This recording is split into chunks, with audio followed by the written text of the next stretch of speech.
Hey there, it's Jason Falls. If your company or maybe one of your clients sells to marketers, you look for advertising channels that guarantee business marketers are paying attention, right? Let me introduce you to the Marketing Podcast Network. You're listening to it right now. It's a network of podcasts all about marketing. So 100% of MPN's audience are marketers. Reach them by advertising on the Marketing Podcast Network. Learn more and find our media kit at marketingpodcasts.net. Entrepreneurs Enigma is a podcast for the ups and downs of entrepreneurship. So the wins and the fails that we all face being entrepreneurs, how we learn from adversity. Every week I talk to a different entrepreneur with a story to tell. I'm Seth Goldstein. Come with me on the journey. This is Entrepreneurs Enigma. Let's get started.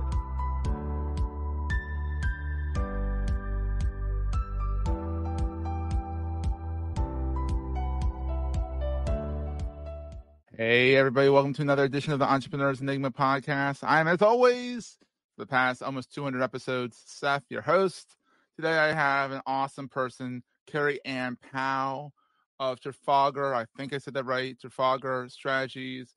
And also, she's a world-renowned speaker, global business strategist, podcast guest. Hey, that's actually listed here. So she's actually an official podcast guest, champion for the small and mid-sized businesses. She started her journey over 20 years ago in Washington, D.C. as an attorney, lobbyist, and fundraiser. And one of her biggest things is she raised $120 million to build the Martin Luther King Jr. Memorial. That's awesome. That is really cool. That's a good resume builder. It's a very good resume builder. And I was just there on in August, and we saw this. We just went to see the MLK statue. It's really nice. I like it. So. Anyhow, so she does, when not speaking, because she just speaks all around the world. She runs her business, working with her clients. She also likes to travel, practice her Spanish, because I know she gallivants over to Spain every now and then, and loves a good meal with good people. Hey, Kerry-Ann, how are you? Seth, my man, so good to see you. Thanks for having me on. Oh, this is fun. And we finally got to hang out, which is fun. So yeah, absolutely. So how does someone go? I mean, obviously you're a lawyer. You're an esquire. Yeah. Esquire. Mm-hmm. Nice. I always love that. So you grew up in and around D.C., is that correct? Yeah, my early years was not D.C., but D.C. became home very, very early in my career, so in my early 20s. Oh, it's a fun city. Oh, fantastic. Absolutely fantastic. And you can actually cross the street without getting hit because they give you like 20 minutes to get across the street. It's 20. It's like a minute. Not only in most cities where they say like you have 10 seconds to get across the street, they say you have a minute to start walking. Then they give you another 10 seconds to get across when it starts turning red. You know, I've never seen anything like that. But you're so true. When I was down there in August, I was like, wow, they actually give you a time limit on the walking side too. That's amazing. It's incredible. Like you don't have to run and hope you like save your life. I know, especially because there are also big streets in DC. So yeah, there's some wide ones. Yeah, some wide ones. Constitution Avenue. I rode a scooter down that. That was terrifying. Oh my God. Yeah. It's interesting. There are some pretty wide ones, but it's always the wide ones close to like, the White House, the Capitol, that kind of a thing. Yeah, they need wide ones so they can land a plane on it or something like that. Who knows? Yeah, or like a major motorcade. Yeah, or something like that. They need some big streets. Otherwise, it gets jammed. That's jammed all the time. You know how New Yorkers always know how to, like, there's an ambulance coming. They're so used to ambulance as well. In D.C., we're so used to the presidential motorcades that we're like, okay. So-and-so is out again. Oh, boy. Yeah. Oh, boy. Wait. All right, they're done. We can keep going now. Exactly. Yeah. So you were a lobbyist, an attorney, a fundraiser person. I don't know if there's a term for that. Fundraising. Fundraiser, it is. Fundraiser. And so what was it like raising money to build the Martin MLK statue? That's pretty wild. Well, it was one of the best, most fulfilling things out of my life and in my career as a whole. Mm-hmm. It was just such a very cool thing to do. Obviously, it was a big mountainous task, right? And but he's also a mountainous man. I mean, he's larger than life. He's larger than life, figuratively and in the statue. he was tall too, so he was a big dude. Yeah, for sure. There are definitely some people in the world that have made significant impact, and generations to come will remember them, and he's definitely one. Oh, he's definitely one of them. And the memorial is gorgeous. It's not over the 100%, yeah. top. It's low. It's lowish key, which I feel like he'd Mhm. be proud of because it's like I think so. I feel like it's Yeah. enough. It's not over the top, which I think is a good thing. So, and Yeah, then and so I you're think one of the yeah things too, one of the things that too, when we were designing it, was this idea of being able to allow people to be able to reflect there, yeah as opposed to, I mean, yes, obviously, it's the memorial to his life and yeah. his impact, but it's also an opportunity for people to just sort of come and reflect. And I think It's the very space does meditative. it Yeah, justice. it is very Particularly meditative at over night. there. Well, oh, at Yeah. night we were there at night. It was very a lot of people there, but calming. It's a very neat memorial. Yeah, I agree Unlike the too. Lincoln Memorial, which we went to afterwards, which was like jam hmm packed and people taking pictures, and there's Abe sitting there all big and proud. Yeah. Like that, so Yeah. And too, the lighting. I mean, a lot of people don't know the mhm, background. I mean, I didn't know it until I started, being a part of the project. I mhm. mean, to determine the lighting scheme for at night, I mean, that took the team a good week and a half of going down there at night, testing different lighting options and Oh kind wow. of a thing. hmm Oh, it's So definitely a don't thing. That don't lighting's a take for lot. granted when you go to a place at nighttime and the lighting is really cool. There's a lot of work that went into that.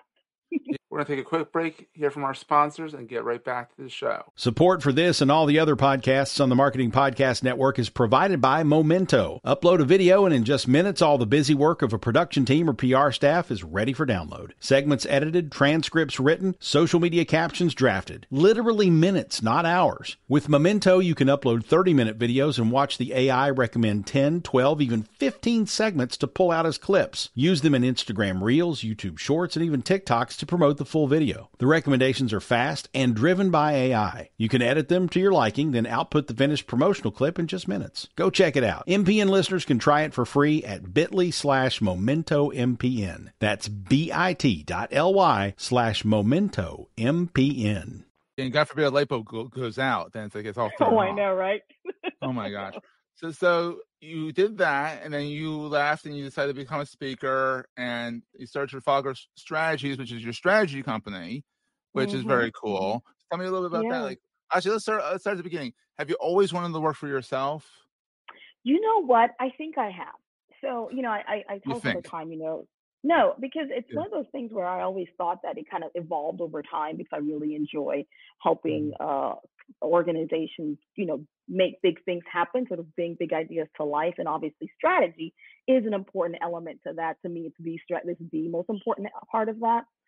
But as I've been having conversations with different podcast hosts who sort of asked me that question, I realized very early on I had some positive imprinting as a child Yeah. around what entrepreneurship was like. What does it mean to be a business owner? I really saw firsthand the value and the importance and the necessary role that business owners, particularly those that own local companies or that own small and medium-sized companies, that really, when you think about the folks that are on boards of directors of nonprofits in the local communities, these are Mhm. folks who are small and medium-sized business owners that are investing money into these programs, into these organizations. When you think about the tax base of a local community, it's small and medium-sized businesses It that are is. supporting that. You think about the employees and how folks are being able to raise the middle class. They're being hired. I mean, 2/3 of employees work for small and medium-sized companies. So Yeah. I think I saw this very early on because of my dad's friends, the people in our community, the pillars of our community, and I knew that I kind of realized that entrepreneurship, business ownership was something that I actually thought was holy and good, as opposed to Yeah. sort of a different perspective where it looks like, oh, they're ruining the environment, blah, blah, blah, right? Exactly. So I think that was something. And then, of course, when I was in junior high school, I was the president of the Future Business Leaders of America. So I can everyone knew. talk about Everyone knew ahead before you did, right? right. So, but I think consciously, though, um, probably when I was towards the latter part of the memorial, a lot of folks were inviting me to do retreats and conferences. So I started a business kind of doing that for leaders, right? The Yeah. spiritual conferences as well as leadership conferences for So you women in kind of got sucked leadership and into those it. kind of things. And then when I Yeah. eventually finished it, I was like, okay, you know what? I want to go for fun.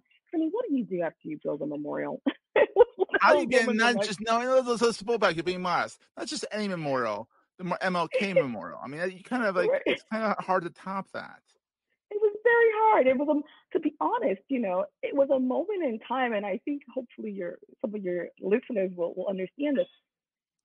Things don't just always run smoothly in life. I had a moment where I was like, wait, what next? Yeah. Because, I had headhunters reaching out, I had different opportunities, but I just couldn't land. I couldn't figure out really what it is that I wanted to do next until I realized, actually, I have a vision of what I want to do next, and that requires me stepping into my own zone of genius and doing it on my own. That's wild. Mm-hmm. So, because you've done a lot, I was going to say, because I always say, because you've done the corporate grind and all that stuff. I mean, you built the MLK Memorial. Like, since you've built a memorial, you've been a lawyer, you've been an advocate, you've been a fundraiser, you've been a lobbyist in DC. I mean, that's a lot to, you've had a storied career so far. What's the best thing about being an entrepreneur? Oh, wow. I find there are many things, but if I were to be honest about it, it's me being able to decide how much I want to impact the world. Because I think you have the capacity when you are working for someone, right? Your role is, and as it should be the role that you've been hired to do. Absolutely. And obviously, I do believe that you want to always go a step above what you're hired to do, not because of some sort of, they need to pay me kind of thing, but because I think that we as humans really do have something within us that wants to be bigger than ourselves, right? So, but you do still need to kind of fall within the range of what it is you have been hired to do. You don't want to decide, oh, well, guess what I'm going to do, all random. You want to have a plan of some sort, exactly. So on the flip side, go ahead, keep going. But I think as an entrepreneur, I can decide, that's one of the reasons why, I love working with the clients that I work with. I love taking on new clients that have bigger problems. The bigger the problem, the more scared I am. Like, oh, can we really fix this? Or can we really help them? I'm like, yeah, we can. And we dive a little deeper. It stretches us. And I love the fact that I can also do that and speak, and I can do that and do podcasts. I mean, it stretches you and it gives you the flexibility to do what it is, how you want to spend your day. We're on this earth for a long time, Seth. You might as well do it all. Exactly. And so on the flip side, what keeps you up at night being an entrepreneur? Am I doing enough? And am I doing... Are you doing enough? Am I doing enough? And am I doing what is uniquely what we can do in our business? I definitely think it's very easy to kind of look around and say, okay, this is what everyone else is doing, and obviously this is a good business plan, and this runs really well, so go that way. But I do like to sort of see, okay, what skills do we have within the business, or what ways we can parlay to serve our clients more? Am I doing enough? Yeah, and that's something I feel like, sometimes I say that to myself. I'm like, am I doing enough? And I look at, well, I have this podcast, I got the newsletter, I got the business. I'm like, I think I'm doing enough. But I'm like, there's always something else. There's always something else I want to do. And I get that. Yeah, you want to help out with people and stuff like that. Like I'm coaching for Founders Institutes, which is fun and exciting. So it's always doing something. Yeah. So what is the most important thing to carry with you all the time? What is the most important thing to carry with me all the time? A physical thing or a thought? It can be both. You can do both. We got time. You can get as creative as you want. I would say I always like to have my phone on me, not for the purpose of, apps and stuff like that, but things come into my head all the time. And if I don't have a place to put those notes on paper, or, if they just go away. So, and what I have found is, I've been on airplanes since I was born, so I'm very used to flying. And a lot of people say this, so I'm not the only person, but my brain lights up. Yeah, something about airplanes. Yeah. I don't know what it is. I don't know if it's because we're above and we can have a better perspective of how you're also captive. We are in the world. Much. Yeah, that's true. Well, you can have that in a dentist's office too, But anyway. Yeah. But yeah, my brain lights up. Some of the best ideas that I've come across when I'm on a plane. And so I make sure I can write it down. And if I feel like my phone is, I also like, I'm old school, so I'll always usually have a notebook as well, just in Yeah. case my phone's gonna like not charge, because literally that's how much my brain lights up. That's one thing. I think also sort of less physical, more less tangible is I have to constantly have a belief that that I am a creator, I am a creation of God, and knowing that my existence is not just um, I'm not just some person walking around on the street, that we Your all purpose. Yeah. I have purpose, and that I have meaning to be on this earth, and that I'm loved, and that I'm lovable, and because I exist. Yeah. Because that belief brings me through many of the times when entrepreneurship is not easy, and life is not always easy, and sometimes we get to dark places, but the belief and the understanding that I'm a child of God, and I'm loved of God, and I'm here on this earth for a reason, for a purpose. It makes me go through the darker times much easier. I love that. Yeah, it helps. It definitely helps, especially in today's day and age. Jeez. Yeah. Exactly. So, Kerry-Ann, where do you hang out most online? Are you a LinkedIn person? Are you a blogger? Yeah. Like, where's your watering hole online? I hang out most on LinkedIn, and then I do quite a bit on Instagram. So I think those two places are places, if you want to hang out and find me, you can find We'll me have there. the show notes. Yeah, we'll have them in the show notes. Absolutely. Yeah. And then obviously check out Trafalgar. I'm saying that right? Trafalgar Strategies. It's the British word. So yeah. Yeah, TrafalgarStrategies.co. It was one of the first battles between the Brits. Was the Brits in Spain and France during the Napoleonic Wars, and it was really also the square battle too. Yeah, well, the square was named after the battle.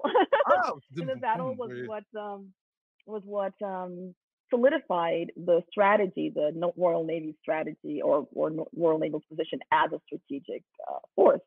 So anyway, nonetheless, it's an interesting story because they were kind like that because there's strategy involved with it. I like that. You got some Darren Goldstein Media, which is just like my name with media at the end. I was like, I like the branding where there's a story behind it. Because I mean, you're American who gallivants around Spain, but you have a British name to your company, so it's like wow, multi-dynamic, and it's very cool. Yeah. Well, I tell you what, I happen to have been, when I was thinking about pivot, I was in the process of pivoting the company, and I happened to have been in Trafalgar Square during that period of time in London. For those of you who haven't been, it's a huge square. Talk about uplighting, right? I mean, they have good uplighting at night. I mean, whoever did their lighting, praise the Lord, good on them.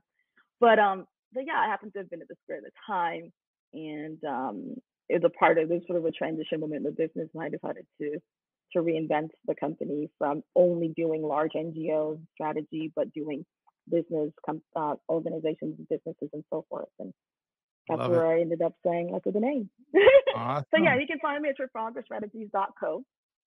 Or on LinkedIn. Or Instagram. Or I'm on LinkedIn or on Instagram. Yeah. Awesome. Well, Kerry-Ann, thank you so much for making the time to be on the show. I really appreciate it. Well, it's been a real joy and a pleasure. Thanks for having me. And we'll see everyone next time. That was a great show. If you're enjoying Entrepreneurs Enigma, please review us in the podcast directory of your choice. Every review helps other podcast listeners find our show. If you're looking for other podcasts in the marketing space, look no further than the Marketing Podcast Network at marketingpodcast.net.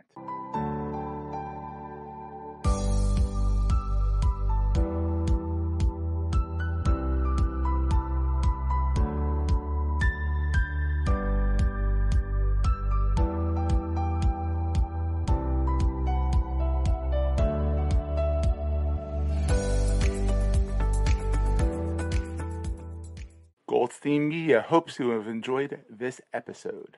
You may know you're listening to this show along the Marketing Podcast Network, but did you know there are other great shows on MPN to help your business? Tim Hines hosts a great podcast called the Marketing Starter Podcast. Tim, tell these fine folks what they're going to get when they listen. They're going to get great insights on how marketers can take an entrepreneurial attitude to what they do in marketing to be a little bit more successful. So I interview top marketers from all around the world, and heck, even some that are bottom and middle. It's really about marketers who embody the entrepreneurial spirit to be the best that they can be. Awesome. Where can people subscribe? They can, of course, subscribe on marketingpodcast.net, but they can also search for the show on all their favorite podcasting platforms, as well as visiting my website, which is tnhines.com/podcast. You heard him. Go subscribe. This podcast is heard along the Marketing Podcast Network. For more great marketing podcasts, visit marketingpodcasts.net.